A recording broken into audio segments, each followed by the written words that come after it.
Good day, everyone. So, today, me and my group mates were excited to present the most fascinating and fundamental processes in biology, the light independent reaction, more commonly known as the Calvin cycle. So, this is the process where plants do the seemingly impossible, where they create their own food. In order for plants to grow, they need inputs of carbon dioxide, water, and energy. The chemical process by which plants use these resources to manufacture glucose. The building blocks of plants is called photosynthesis. In the process, oxygen gas is produced as a byproduct. The energy for photosynthesis originates in the sun and arrives at the earth as sunlight. This light has both a wave and apartheid nature. Chemical reactions of photosynthesis occur within plant cells in specialized structures known as chloroplast.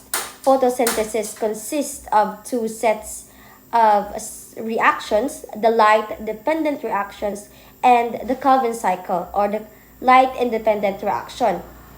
Within the chloroplast are small disc-like structures called thylakoids, which are surrounded by a fluid-filled space called the stroma. The reaction that synthesizes glucose and the Calvin cycle occur in the stroma. Then the light-dependent reactions occur in the thylakoid. It is here that conversion of light energy to chemical energy is initiated. As electrons pass through the electron's transport chain, the energy from the electron is used to pump hydrogen ions from the stroma to the thylakoid, creating a concentration gradient. This gradient powers is a protein called ATP within photosystem 1. Low energy electrons are re-energized and are reduced and are passed through an electron transport chain where they are used to reduce the electron carrier in NADP to NADPH.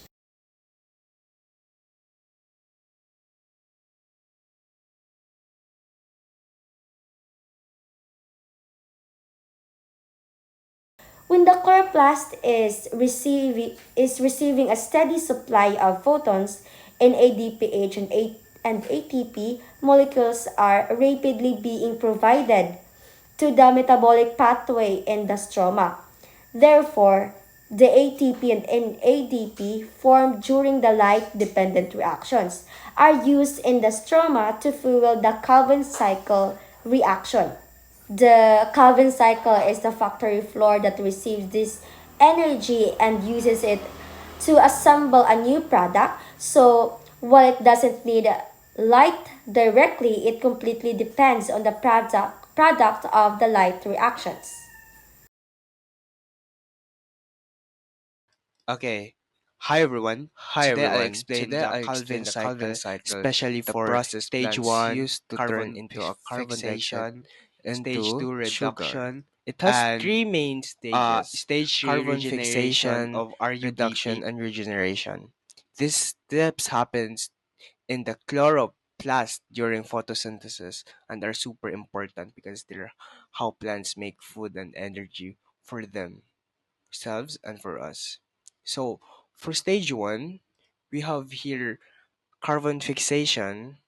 Uh, the cycle begins with a 5 carbon molecule called RUBP.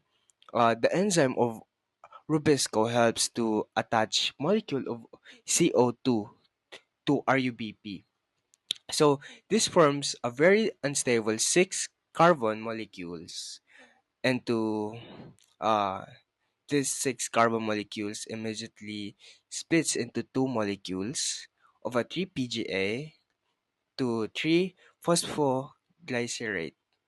And we have here stage 2 reduction building the sugar molecule. This stage is where the energy from the light reaction is used. Each 3-PGA molecule is converted into 3G G3P into two steps. Step A, ATP provides energy by adding a phosphate group. Step B, NADPH donates high energy electrons, reducing the molecule and storing energy within it. And the output of this stage is G3P. And we have here our last stage, uh, stage 3 regeneration of RUBP, keeping the cycle going. For this, for every 6 G3P molecule that are created, only one leaves the cycle to be used by the plant, and the other 5 G3P molecules are recycled. So the remaining 5 G3P molecules, with the help of more ATP, are arranged back into 3 molecules of RUBP that started the cycle. This ensures the cycle can continue to fix more carbon. And to summarize this is, stage 1 captures CO2 and turns into a 3-PGA. And stage 2 uses ATP and NADPH to reduce 3-PGA into G3P, the sugar molecule. And that's the stage 2. And the stage 3 is regenerate RUBP so the cycle can continue. So this is like how cycle and how plants take energy from the sun and capture carbon from the air and turn into food that fuels almost all life on Earth. So my name is Kyle A. Talio, and this is all of the things, not the things, but this is what I present for today. Thank you.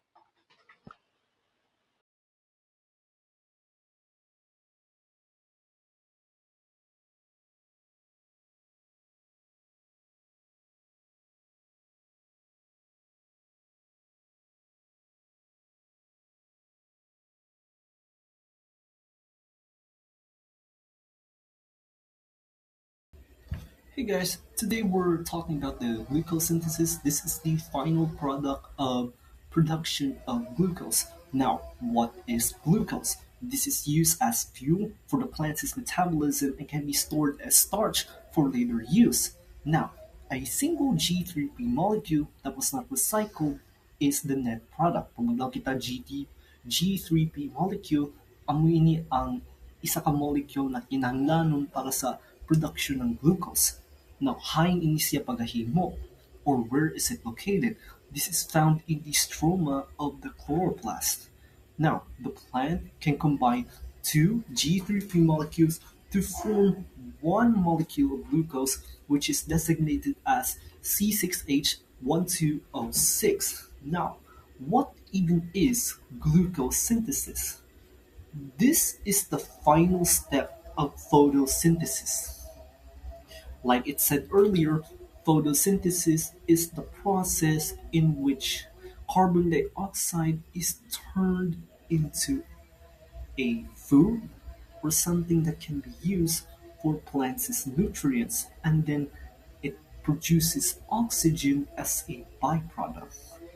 Now, it says here that the process of creating glucose, a simple sugar from smaller molecules.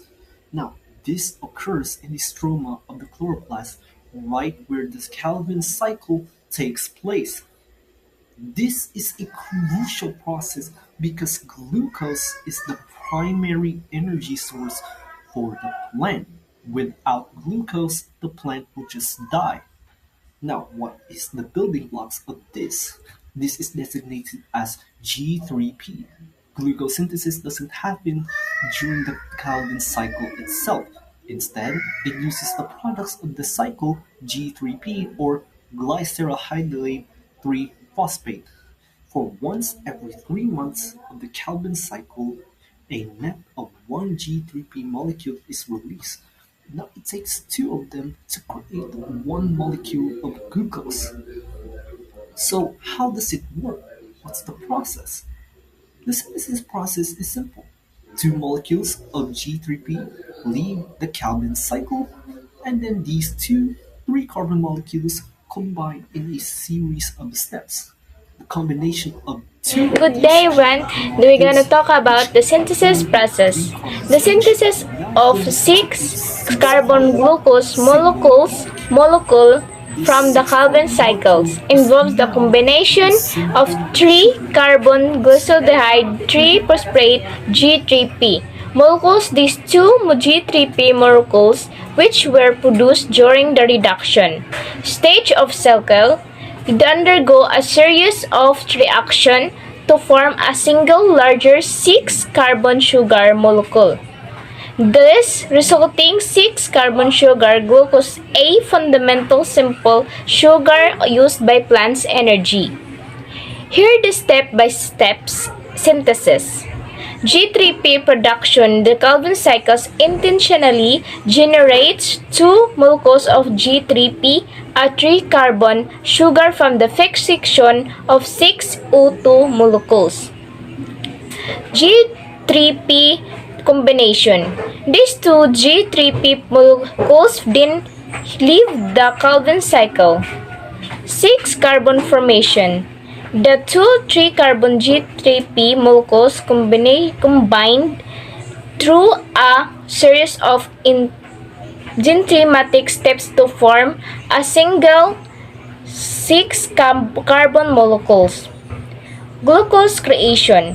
This 6-carbon molecules is the simple sugar glucose. Now we're done at the synthesis process. Now let's move on. What does the plant do with glucose? Plants glucose as the primary fuel source for energy via circular respiration, which produce ATP to power circular function like growth, protein at synthesis at cell division. They also convert glucose into another carbohydrates such as starch for storage or use in building another organic molecules. For the immediate energy circular respiration, plants break down glucose in a process called circular respiration to generate ATP, the cell energy currently. Glucoses, the synthetic breakdown to glucose occurs in glycolysis, which release some ATP and another molecules needed for another energy protein. Mitochondria, the majority of ATP is produced in mitochondria through subsequent steps of circular respiration. Metabolic process. The ATP generated from glucose fuels all. What does the plant do with glucose? Glucose is also the key component for the building complex. Carbohydrates like cellulose, which is the primary structural materials in the plant cell wall. What does the plant do with glucose? Multiple glucose molecules can be linked together to form starch, a long-term energy service for plant. Good day everyone. Today, I'll be explaining the impact of the Calvin cycle. So the Calvin cycle is a process in photosynthesis where plants use carbon dioxide along with energy from sunlight to make food. It may sound technical, but its effects are something we experience every single day. So the first one is food for life. It is the primary way that carbon from the atmosphere enters the food chain. The Calvin cycle is how plants make glucose or sugar, which serves as food not only for the plants but also for us and all the other living things. When we eat rice, bread, fruits, or even vegetables, all of that originally comes from the sugar made through the Calvin cycle. Even animals that eat other animals still depends on plants, because plants are the foundation of the food chain. Without the Calvin cycle, there would be no stable source of food on Earth. The second one, the carbon recycling. It is the key part of the global carbon recycle, helping to remove carbon dioxide from the atmosphere. Another important role of the Calvin cycle is balancing the amount of carbon dioxide in the atmosphere. Plants take in carbon dioxide, which is a greenhouse gas, and recycle it into organic compounds. This helps prevent too much carbon from building up in the atmosphere and contributes to maintaining a stable climate. So every time a plant goes through photosynthesis, it's not just making food. It also helps cleaning and recycling the air we breathe. So the third one is the energy conversion. It is the final step in converting light energy into a chemical form that is usable by all living things. The Calvin cycle also plays a big role in energy conversion. The energy that plants get from sunlight is captured in molecules like ATP and NADPH during the light-dependent reactions. Then, in the Calvin cycle, that energy is converted into chemical energy stored in glucose. This stored energy becomes the fuel that both plants and animals use through respiration to grow, move, and survive. In short, the Calvin cycle turns light energy into life energy. In conclusion, the light-independent reactions are a vital component of photosynthesis, completing the process of converting light energy into a chemical energy stored in glucose. The Calvin cycle provides the sugar that fuels the plants and forms the base of most food chains. So, the light-independent reactions, or what we call the Calvin cycle, is the part of photosynthesis where plants actually make sugar. It doesn't really need sunlight at that moment, but it uses the energy that was already collected from the sun. What happens is the plant takes in carbon dioxide from the air and turns it into glucose or sugar. This sugar is super important because it's the food for plant itself. And at the same time, it's the starting point of almost every food chain. Whether we eat rice, fruit, or even meat, it all goes back to the sugar made by plants in this process. So basically, the Calvin cycle is what completes photosynthesis. It's the step that changes sunlight into real food and energy that keeps all life on Earth going.